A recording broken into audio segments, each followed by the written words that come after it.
হাসপাতালে হামলার জেরে খামেনিকে মেরে ফেলার হুমকি ইসরায়েলের। যুদ্ধ ইস্যুতে পুতিন শি জিনপিং এর ফোন আলাপ।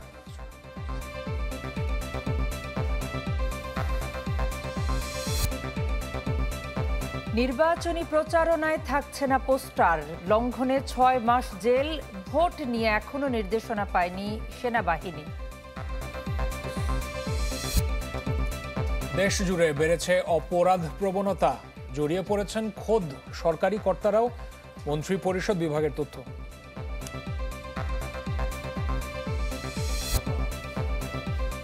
৫ আগস্ট জাতীয় দিবস ঘোষণা করে সরকারি ছুটি। জুলাই অভ্যুত্থান স্মরণে ৩৬ দিনের বিশেষ কর্মসূচি। দ্বিকক্ষ বিশিষ্ট আইনসভায় একমত অধিকাংশ দল। প্রধানমন্ত্রীর মেয়াদ ইস্যুতে ফের রোববার আলোচনা।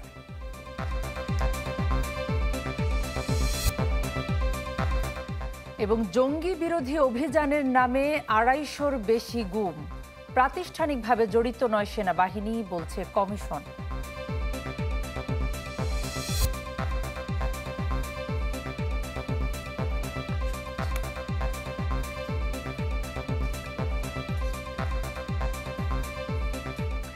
দর্শক, আপনাদের সবাইকে আমন্ত্রণ জানাচ্ছি চ্যানেল 24 এর রাত 10টার খবরে। এতক্ষণ শুনছিলেন প্রেসিডেন্সি ইউনিভার্সিটি সংবাদ শিরোনাম। সঙ্গে থাকছি আমরা দুজন, আমি নাজিয়া কণা এবং আমি রহমান রাশেদ। দেশের ১ নম্বর গ্যাস স্টোভ যা বেশি তাপেও ফাটে না। আরএফএল গ্যাস স্টোভ, নিরাপদ ও ঝামেলাহীন। দেশে বাইরের খবর আগে। হাসপাতালে হামলার জেরে আয়াতুল্লাহ আলী খামেনিকে মেরে ফেলার হুমকি দিল ইসরায়েল। বিপরীতে এক্স পোস্টে ইরানের সর্বোচ্চ নেতা জানিয়েছেন নিজেরা অক্ষম হওয়ায় যুক্তরাষ্ট্রের সাহায্য প্রার্থনা করছে ইসরায়েল। এদিকে ইরান ইসরায়েলকে যুদ্ধবিরতির আহ্বান জানিয়েছে জাতিসংঘ। শুক্রবার জরুরি বৈঠকে বসছে নিরাপত্তা পরিষদ। এছাড়াও জেনেভায় আলোচনায় বসতে যাচ্ছে ইউরোপীয় প্রতিনিধিরা। যুদ্ধ ইস্যুতে ফোন আলাপ হয়েছে পুতিন এবং শি জিনপিং এর মধ্যে। যে সংঘাতে নেমেছে ইসরায়েল, তাতে এখন প্রকাশ্যে ওয়াশিংটনের জড়িয়ে পড়ার শঙ্কা জোরালো। যদিও এ নিয়ে ইরান ও যুক্তরাষ্ট্রকে সতর্ক করে আসছে চীন, রাশিয়া। এরই মধ্যে এক্স হ্যান্ডেলে দেয়া পোস্টে আয়াতুল্লাহ আলী খামেনি মন্তব্য করেছেন, জায়নবাদীরা ইরানের সাথে লড়াই করতে অক্ষম। দাবি করেন এই কারণেই যুক্তরাষ্ট্রের সাহায্য চাইছে ইসরায়েল। ইসরায়েলের আগ্রাসনে ভয় না পেয়ে নাগরিকদের অটল থাকার আহ্বান জানান খামেনি। ইরানের ওপর ইসরায়েলের হামলাকে জাতিসংঘ সনদের লঙ্ঘন বলে নিন্দা জানিয়েছেন রাশিয়ার প্রেসিডেন্ট ভ্লাদিমির পুতিন ও চীনের প্রেসিডেন্ট শি জিনপিং। ফোন আলাপে পরিস্থিতি প্রশমনে পদক্ষেপ নেওয়া জরুরি বলে একমত হন পুতিন ও জিনপিং। ইরানের সাথে পারমাণবিক চুক্তি নিয়ে জেনেভায় বৈঠকে বসতে যাচ্ছে ইউরোপীয় প্রতিনিধিরা। সংঘাত বন্ধে শুক্রবার জরুরি বৈঠকে বসছে জাতিসংঘের নিরাপত্তা পরিষদও। ইরানের অনুরোধে হতে যাচ্ছে এই বৈঠক, যাতে সমর্থন দিয়েছে রাশিয়া, চীন ও পাকিস্তান। এদিকে ইসরায়েলের দক্ষিণাঞ্চলীয় শহর বের শারেকে ইরানি হামলার পর পরিদর্শন করেন প্রধানমন্ত্রী নেতানিয়াহু। এই হামলার জন্য সর্বোচ্চ ধর্মীয় নেতা আয়াতুল্লাহ আলী খামেনিকে জবাব দিতে হবে বলে মন্তব্য করেছে Israel. President Trump will do what's best for America. I trust his judgment. He's a tremendous friend, a tremendous world leader, a tremendous friend of Israel and the Jewish people. দখলদার ইসরায়েলকে লক্ষ্য করে বৃহস্পতিবারও আবারও মিসাইল ছড়েছে তেহরান। নতুন ধরনের missile ছোড়ার তথ্য নিশ্চিত করেছে তেল আবিব, যেগুলো ভূপাতিতের চেষ্টা চলছে। এরই মধ্যে ইসরায়েলিদের আশ্রয় কেন্দ্রে যাওয়ার নির্দেশনা দিয়েছে প্রতিরক্ষা বাহিনী। পরবর্তী নির্দেশ না দেওয়া পর্যন্ত সেখানেই থাকতে বলা হয়েছে তাদের। তেল আবিবের তথ্য বলছে 1 সপ্তাহে গৃহহীন হয়েছে ৫,০০০-এর বেশি ইসরায়েলি। ওয়ালিউল্লাহ ফারুক, চ্যানেল 24। এদিকে ইরানের সাথে সংঘাতে জড়ানো নিয়ে মার্কিন নাগরিকদের মধ্যে দেখা দিয়েছে বিভক্তি। প্রেসিডেন্ট ট্রাম্পের বিরুদ্ধে ক্ষোভ বাড়ছে তার দল রিপাবলিকান পার্টিতেও। ইসরায়েলের প্রতিও ক্ষোভ দেখাচ্ছেন কেউ কেউ। ইরানের পরমাণু কর্মসূচি রোধ ও খামেনি সরকারের পতনের মিশনে নেমেছে ইসরায়েল, যাতে অন্ধ সমর্থন দিয়ে যাচ্ছেন মার্কিন প্রেসিডেন্ট ডোনাল্ড ট্রাম্প। চলমান সংঘাতে যুক্তরাষ্ট্রের জড়িয়ে পড়ার গুঞ্জন জোরালো হওয়ায় এবার নিজ দেশের তোপের মুখে এই বিশ্বমোড়ল। ট্রাম্পের দেওয়া মেক আমেরিকা গ্রেট এগেন ও আমেরিকা ফার্স্ট নীতি নিয়ে জনমনে উঠেছে সংশয়, আস্থা হারাচ্ছেন অনেকেই। ইসরায়েলের প্রতি ক্ষোভ দেখাচ্ছেন কেউ কেউ। এটা ইসরায়েলের যুদ্ধ, আমাদের নয়। এটা যেন আমাদের যুদ্ধে পরিণত না হয়, এটাই প্রত্যাশা করি। ইসরায়েল এতদিন গাজায় ফিলিস্তিনিদের ওপর গণহত্যা চালাচ্ছে, এখন তারা ইরানের সাথে সংঘাতে জড়িয়েছে। আমার মতে যুক্তরাষ্ট্রের উচিত এসব থেকে দূরে থাকা। Iran, we should honestly, if we're going to get involved, should be on the side of Iran over Israel. বিরোধী দল ডেমোক্রেটিক পার্টি তো বটেই, নিজ দল রিপাবলিকানদের অনেকেই ক্ষোভ ঝাড়ছেন ট্রাম্পের ওপর কংগ্রেসের অনুমতি ছাড়া ইরান ইসরায়েল সংঘাতে মার্কিন সেনাবাহিনীকে ব্যবহারের বিরোধিতা করছেন রিপাবলিকান পার্টির অনেক সদস্য। তবে এর মধ্যে কেউ কেউ চাচ্ছেন সীমিত পরিসরে সংঘাতে জড়াক যুক্তরাষ্ট্র। গত বছর গ্যালাপের এক জরিপে দেখা যায় ইরানের পারমাণবিক অস্ত্র উন্নয়নকে যুক্তরাষ্ট্রের নিরাপত্তার জন্য গুরুতর হুমকি মনে করেন ৭৭% মার্কিনী। তবে সাম্প্রতিক জরিপে ইরানের হুমকি মোকাবেলায় যুক্তরাষ্ট্রের সামরিক হস্তক্ষেপের প্রতি অনাগ্রহ দেখিয়েছেন অনেকেই। ইউগভের সাম্প্রতিক জরিপ বলছে ২০২৪ সালে ট্রাম্পকে ভোট দেওয়া নাগরিকদের ৫৩% চান না ইরান ইসরায়েলের হামলায় জড়াক যুক্তরাষ্ট্র। উল্টো ইরানের পারমাণবিক অস্ত্র অর্জন ঠেকাতে শান্তিপূর্ণ সমাধানের প্রতি আগ্রহ দেখাচ্ছেন অনেক মার্কিনী। আবার ইকোনমিস্ট জরিপ মতে যুক্তরাষ্ট্রের সামরিক হস্তক্ষেপের পক্ষে আছে ট্রাম্পের ১৯% সমর্থক, আর ৬৩% দিচ্ছেন আলোচনার টেবিলে বসার মত। ইপসসের জরিপে দেখা গেছে প্রতি ১০ জনের ৮ জন মার্কিন নাগরিক চান ইরানের উপর নিষেধাজ্ঞা আরও জোরদার করা হোক। রাখি জেসমিন, চ্যানেল 24। দেশ জুড়ে তোলপা ওয়ালটন ফ্রিজ কিনে আপনিও হয়ে যেতে পারেন মিলেনিয়ার। এবার ফিরছি দেশের খবরে।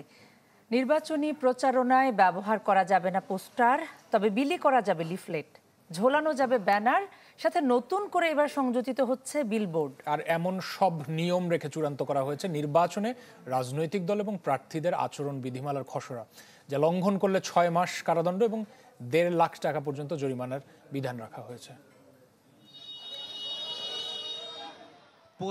পোস্টারে ছেয়ে যাওয়া এমন ছবি আর হয়তো দেখা যাবে না আগামী সংসদ নির্বাচনে।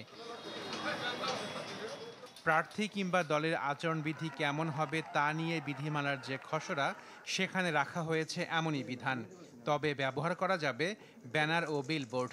নির্বাচন কমিশনের পক্ষ থেকে জানানো হয়, নির্বাচনী প্রচারণার সব উপকরণই হতে হবে পরিবেশ বান্ধব। বিলবোর্ডের ব্যবহার অতীতে ছিল না, এটাকে ইন করা হচ্ছে। আমরা পোস্টার ব্যবহার বাদ দেওয়ার ব্যাপারে সম্মত হয়েছি। ভোটার স্লিপ ইন্ট্রোডিউস করার ব্যাপারে একটি সিদ্ধান্ত হয়েছে। আমরা আগে যেমন শব্দের মাত্রার উপরে কোনো ছিল না, সেটাকে আন্তর্জাতিক যে মান আছে 60 ডেসিবল, সেটাকে ইনকর্পোরেট করা হয়েছে। কোনো শিক্ষা প্রতিষ্ঠানে পরিচালনা পর্ষদের সভাপতি বা সদস্য হিসাবে যদি কোনো এই প্রার্থী যখন প্রার্থিতা লাভ করবেন তার আগেই তাকে পদত্যাগ করতে হবে। নির্বাচন কমিশনের চূড়ান্ত অনুমোদিত এই খসড়া নিয়ে ভবিষ্যতে হতে পারে আলোচনা, যার ভিত্তিতে সুযোগ আছে সংযোজন বিয়োজনের। এটা চূড়ান্ত হলে এটা প্রকাশিত হয়ে যাবে আমাদের ওয়েবসাইটে, উপরে লেখা থাকবে আরপিও সংশোধন সাপেক্ষে। আবার রাজনৈতিক কনসেনসাসের ভিত্তিতে যদি কিছু পরিবর্তন সংশোধন হয় সেটাও করতে হতে পারে। বিধিমালা মেনে চলার বিষয়ে দল এবং প্রার্থীকে দিতে হবে হলফনামা, যা লঙ্ঘন করলে 6 মাস জেল এবং 1.5 লাখ টাকা জরিমানার বিধান রাখা হয়েছে। সেটাকে 6 মাস কারাদণ্ড এবং 1.5 লাখ টাকা জরিমানা করা হয়েছে। Ashikin Prince, channel 24, Dhaka. নির্বাচনের ব্যাপারে সরকারের কাছ থেকে এখনো আনুষ্ঠানিক কোনো নির্দেশনা পায়নি সেনাবাহিনী।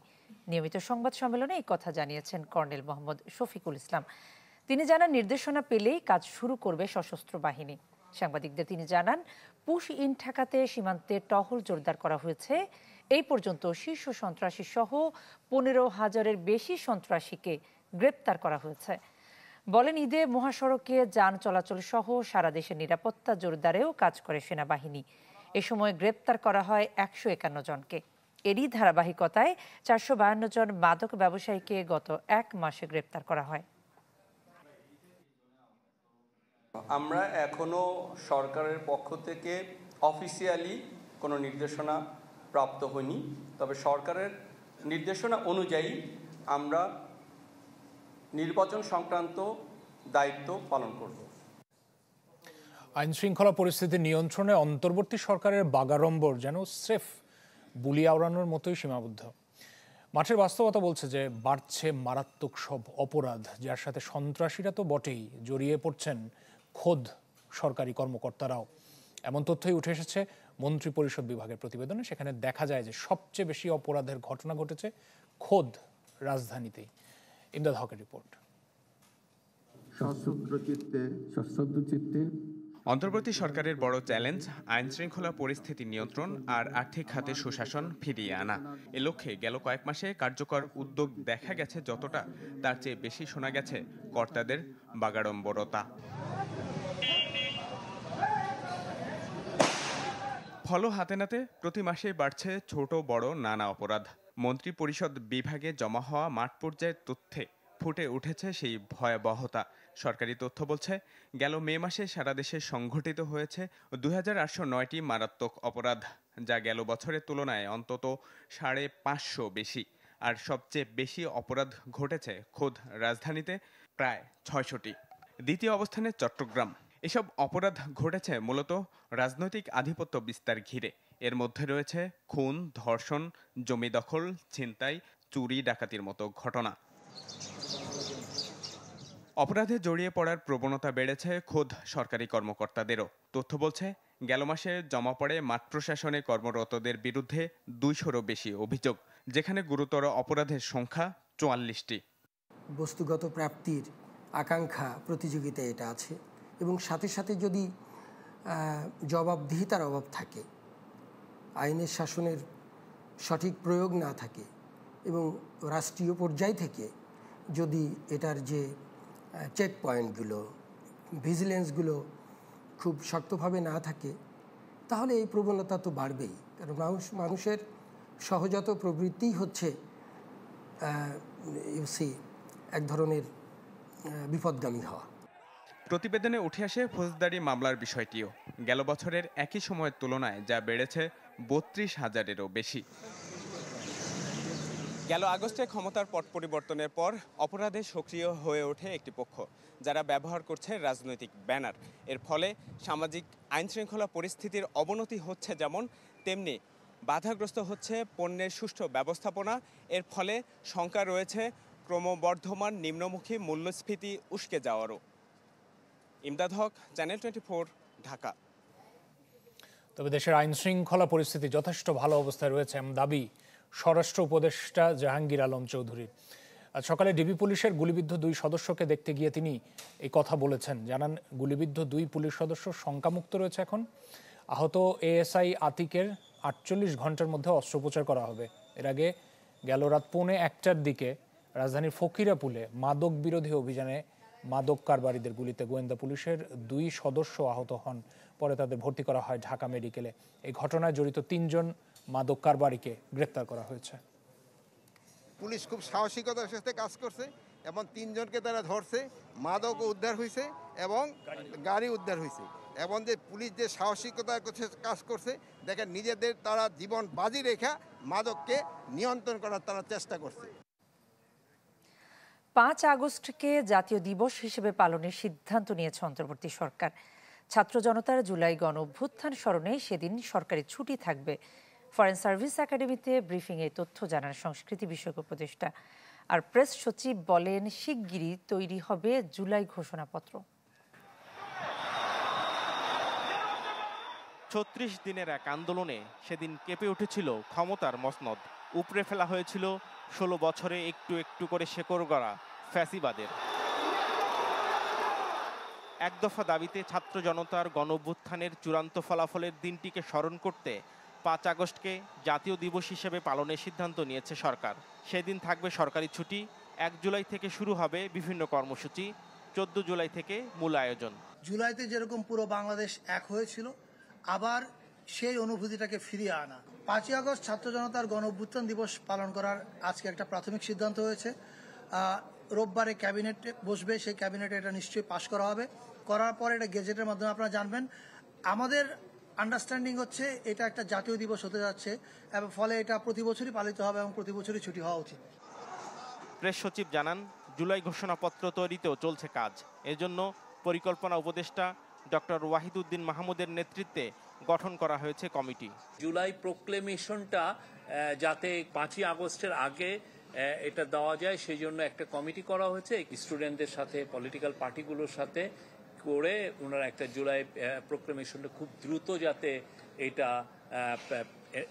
তৈরি করা যায় সেই জন্য ওনারা কাজ করবেন। ব্রিফিংয়ে জানানো হয়, বিটিভি ও বাংলাদেশ বেতারকে স্বায়ত্তশাসিত করতে চায় সরকার। সে লক্ষ্যে শিক্ষা উপদেষ্টা, সিআর আবরারের নেতৃত্বে গঠিত হয়েছে কমিটি।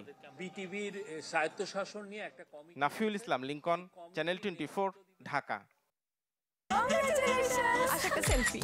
আপু এখন কিছু খাওয়াও। এখন ইভিনিং এ চরম ক্রেভিং, চাই কিছু এক্সাইটিং। মিস্টার নুডলস হয় কুকিং, টেস্ট হয় amazing. Mister Noodles, amazing taste. Mister Noodles, enjoy the best. Mister Noodles, amazing taste. Mister Noodles, Mister Noodles, Mister Noodles. দ্বিকক্ষ বিশিষ্ট আইনসভায় একমত অধিকাংশ দল, তবে এখনো সিদ্ধান্ত হয়নি রাষ্ট্রপতি নির্বাচন এবং প্রধানমন্ত্রীর মেয়াদকাল প্রসঙ্গে। আর তাই অমীমাংসিত যে বিষয়গুলো রয়েছে সেগুলো ঐকমত্যে পৌঁছাতে রাজনৈতিক দলগুলোর সাথে কমিশনের ফের আলোচনা হবে রোববার। সকালে ফরেন সার্ভিস একাডেমিতে রাষ্ট্র সংস্কারের সুপারিশগুলো নিয়ে রাজনৈতিক দলগুলোর সাথে দ্বিতীয় ধাপের বৈঠকে বসে জাতীয় ঐকমত্য কমিশন। অংশ নেয় বিএনপি, জামাত, এনসিপি সহ অন্যান্য রাজনৈতিক দলের প্রতিনিধিরা। দিনের শুরুতেই আলোচনায় গেল দিনের অসমাপ্ত রাষ্ট্রপতি নির্বাচন ইস্যু। এদিনের আলোচ্য সূচিতে ছিল প্রধানমন্ত্রীর মেয়াদ ও রাষ্ট্রের মূলনীতি। 2/3 মেজরিটি পাওয়া তো বহুত দূরের কথা। আলোচনা শেষে বিএনপির স্থায়ী কমিটির সদস্য জানান, বিদ্যমান পদ্ধতিতেই রাষ্ট্রপতি নির্বাচন চায় বিএনপি। অবস্থান ব্যক্ত করেন জামাত ও এনসিপির প্রতিনিধিরা। রাষ্ট্রপতি নির্বাচনের বিষয়ে আমাদের দলীয় অবস্থান সংস্কার কমিশনে যেভাবে আমরা লিখিতভাবে জানিয়েছিলাম এবং পরবর্তীতে আলোচনা হয়েছে, তা হচ্ছে রাষ্ট্রপতি নির্বাচনটা বিদ্যমান পদ্ধতিতে বর্তমানে সংবিধানে যেভাবে আছে সংসদ সদস্যগণ নির্বাচন করবেন। আপার হাউস এবং লোয়ার হাউস তো থাকবেই, মিলিয়ে যে কনস্টিটিউয়েন্সি হবে, ইলেকট্রাল কলেজ হবে ফর দি প্রেসিডেন্ট। এখানে গোপন ব্যালটের মাধ্যমে নির্বাচন হবে। এতে করে সংখ্যাগরিষ্ঠ দল যে সরকার গঠন করবে, যারাই করুক বা জোট করুক, তার বাইরেও প্রেসিডেন্ট অন্য যা ব্যক্তিও হইতে পারবে, এরকম একটা অপরচুনিটি এখানে ওপেন হয়। জনগণ বিবর্জিত ক্ষমতা কাঠামো কখনোই স্থায়ী নয়। তো সেই জায়গা থেকে আমাদের সবার উচিত একটা সিস্টেম ডেভেলপমেন্টের জন্য কাজ করা। একসাথে এখন আবার বসে আমরা অতীতের শাসন কাঠামোকে টিকিয়ে রাখবো কিনা সেটি নিয়ে আলোচনা হওয়াটা অমূলক, বরং আমরা নতুন কি রাষ্ট্র ব্যবস্থা আমরা জাতিকে উপহার দিতে পারি সেটি নিয়ে হচ্ছে আলোচনা হওয়া সমীচীন। কমিশন সহসভাপতি আলী রিয়াদ জানান, দ্বিকক্ষ বিশিষ্ট আইনসভার বিষয়ে অধিকাংশ দল একমত হয়েছে। আলোচনা হয়েছে প্রধানমন্ত্রীর মেয়াদকাল নিয়েও। রাষ্ট্রপতি নির্বাচনের প্রক্রিয়া নিয়ে কিংবা দ্বিকক্ষ কিংবা ধরুন প্রধানমন্ত্রীর মেয়াদ, এগুলো নিয়ে তারা মত দিয়েছেন। আবার এইখানের মত শোনার পরে তাদের নীতি নির্ধারকদের কাছে যেতে হচ্ছে, সেটাই স্বাভাবিক। রাজনৈতিক প্রক্রিয়া এটাই স্বাভাবিক। সেই প্রক্রিয়ার মধ্য দিয়ে আমরা অগ্রসর হচ্ছি। এর আগে সূচনা বক্তব্যে কমিশন সহসভাপতি জানান, দ্রুত ঐকমত্যে পৌঁছতে পারলে জুলাই মাসে হবে জাতীয় সনদ। যে আলোচনা অত্যন্ত সৌহার্দ্যপূর্ণ পরিবেশে হচ্ছে। অমীমাংসিত বিষয়ে রোববার ফের আলোচনায় বসবে ঐকমত্য কমিশন ও রাজনৈতিক দলগুলো। সবাইকে ধন্যবাদ। জুমাতুল বিদা, চ্যানেল 24, ঢাকা। জঙ্গি বিরোধী অভিযানের নামে 250-র বেশি মানুষকে গুম করেছে আওয়ামী লীগ সরকার। গুম সংক্রান্ত তদন্ত কমিশনের প্রতিবেদনে এ তথ্য জানান কমিশন সভাপতি। তিনি বলেন, বিরোধী রাজনৈতিক শক্তি এবং ভিন্ন মতাবলম্বীদের বিরুদ্ধে পদ্ধতিগত দমননীতির অংশ হিসেবেই গুমকে হাতিয়ার হিসেবে ব্যবহার করা হয়। জানান, প্রাতিষ্ঠানিকভাবে গুমের সাথে জড়িত ছিল না সেনাবাহিনী। চৌধুরী আলম কিংবা ইলিয়াস আলী বিএনপির পক্ষে রাজপথে যখনই কেউ শক্ত অবস্থান নিয়েছেন, শিকার হয়েছেন গুমের। আবার দেশের ভিতরে খুঁজে না পাওয়া গেলেও কাউকে কাউকে মিলেছে ভারতের হাতে। তেমনই একজন বিএনপির শীর্ষ নেতা সালাউদ্দিন আহমেদ। আওয়ামী লীগের শাসনামলে এমন ঘটনা ঘটেছে অহরহ। রাজনৈতিক কর্মী থেকে শুরু করে ডাক্তার, সাংবাদিক, ইঞ্জিনিয়ার সহ সমাজের বিভিন্ন শ্রেণী পেশার মানুষ বাদ যায়নি কেউই। গুম কমিশন বলছে, শুধু জঙ্গি বিরোধী অভিযানের নামেই হয়েছে 250 শতাধিক গুম। ভারতে পাঠিয়ে দিয়ে ভারতের আইন শৃঙ্খলা রক্ষাকারী বাহিনীর মাধ্যমে গ্রেফতারের ব্যবস্থা করা হয়। অন্তর্বর্তীকালীন এই প্রতিবেদনে প্রায় 1850 অভিযোগ বিশ্লেষণের মধ্য থেকে 253 জন গুমের শিকার ব্যক্তির তথ্য উপস্থাপন করা হয়েছে। গুমের সাথে জড়িত ভারতীয়দের ক্ষেত্রে কি করতে পারে গুম কমিশন? এমন প্রশ্নে অকপটে জবাব দেন তারা ভিন্ন দেশের নাগরিক, ফলে কমিশনের কিছুই করার নাই। তবে গুমের সাথে জড়িত যারা এখনো দেশেই রয়েছেন বহাল তবিয়াতে, তাদের শাস্তি দেবার দায়িত্ব সরকারের। আমাদের দেশে যারা জড়িত গুমের সাথে, সে আপনার পুলিশ বাহিনীরই হোক, আইনশৃঙ্খলা রক্ষাকারী বাহিনীর হোক, বা আপনার ইন্টেলিজেন্স এজেন্সিরই হোক, তারা আমরা এখানে ব্যবস্থা নিতে পারি। ওই দেশে তো আমরা করতে পারবো না। আর কারা আগে যারা গুমের সাথে জড়িত ছিল তারা এখনো পজিশনস অফ অথরিটিতে আছে, বা আপনার বিভিন্ন আপনার পদবিতে আছে বা ক্ষমতায় আছে, তাদেরকে কি করবে বা কি করবে না সেটা সরকারের ব্যাপার। ভিন্ন এক প্রশ্নের জবাবে কমিশন সভাপতি জানান, গুমের সাথে প্রাতিষ্ঠানিকভাবে সেনাবাহিনী অভিযুক্ত নয়, তবে কিছু কর্মকর্তা অন্যত্র কাজ করার সময় জড়িত ছিল। Institutionally, the army is not involved, but the officers who have been deputed to the RAB, DGFI and NSI have been found to be involved in enforced disappearances of the victims. দুজন সেনা সদস্য তার কাছে আশ্রয় চেয়েছেন এই ধরনের কর্ম থেকে। তারা যেহেতু এই ধরনের কাজগুলির সাথে যুক্ত হতে চান না, এই স্টেটমেন্ট দেওয়ার পরে তারা জানতো না, এই কথা বলার সুযোগ নাই। তারা অফিসিয়ালি ইনভলভ ছিল না, বাট তারা জানতো না এটা বলার সুযোগ। কমিশন সদস্যরা জানান, সীমত দিয়ে পুষিন করা হচ্ছে, সেখানে গুমের তালিকা কেউ আছে কিনা খুঁজে দেখছেন তারা। গোপন আটক মোর্শেদ হাসিব, চ্যানেল 24, ঢাকা। আপনারা দেখছেন রাত 10টার খবর, সময় হলো একটা বিরতি, সঙ্গেই থাকুন।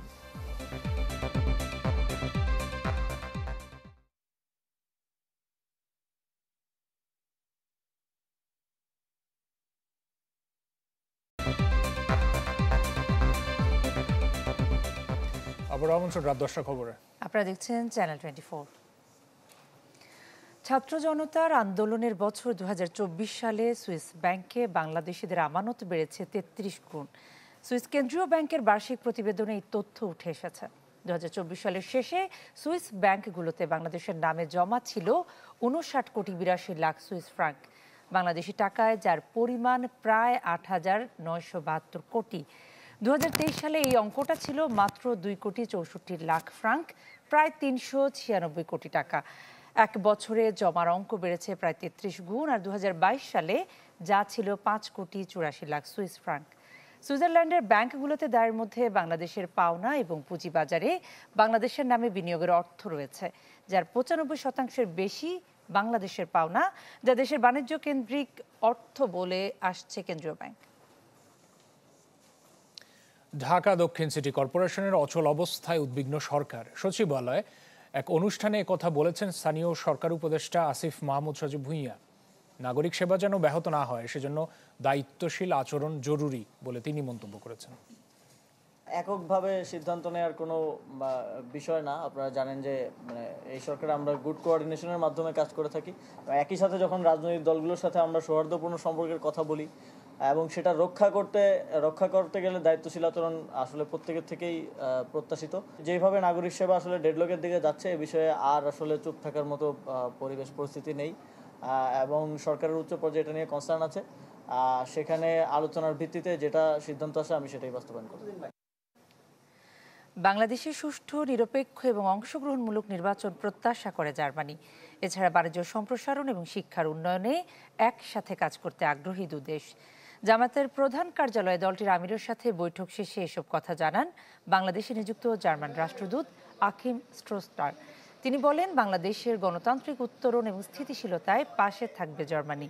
পরে জামায়াতের প্রচার সম্পাদক মতিউর রহমান আকন জানান, অর্থনৈতিক প্রবৃদ্ধি এবং দুর্নীতি প্রতিরোধে জামায়াতের অবস্থান জার্মান রাষ্ট্রদূতকে জানিয়েছেন দলটির আমির।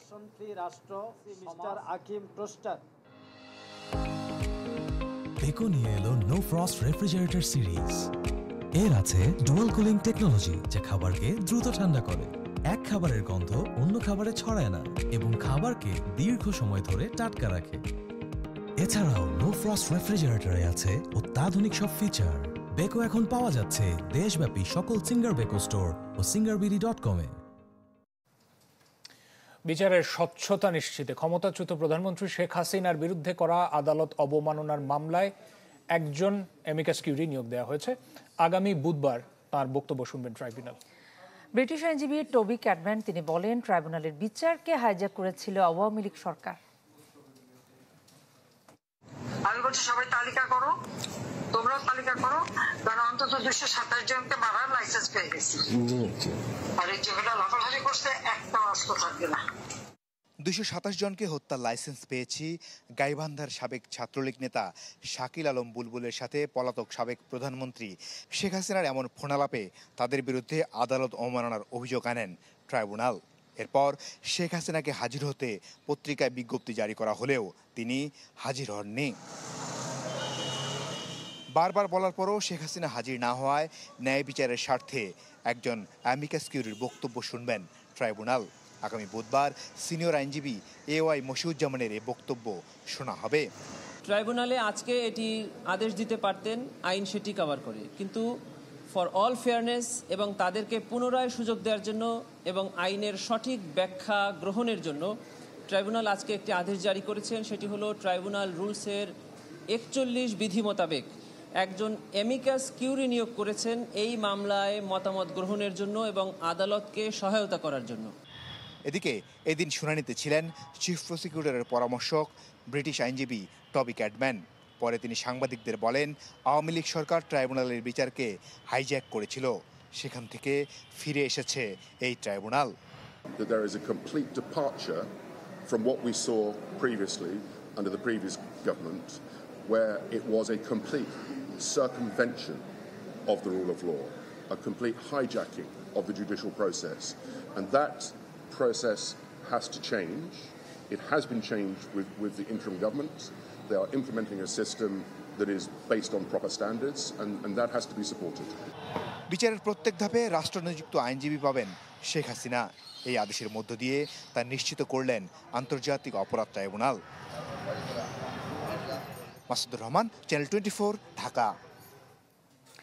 রাত 10টার খবরে আরও একটি বিরতি নিচ্ছে। আরও খবর নিয়ে একটু পর ফিরছে।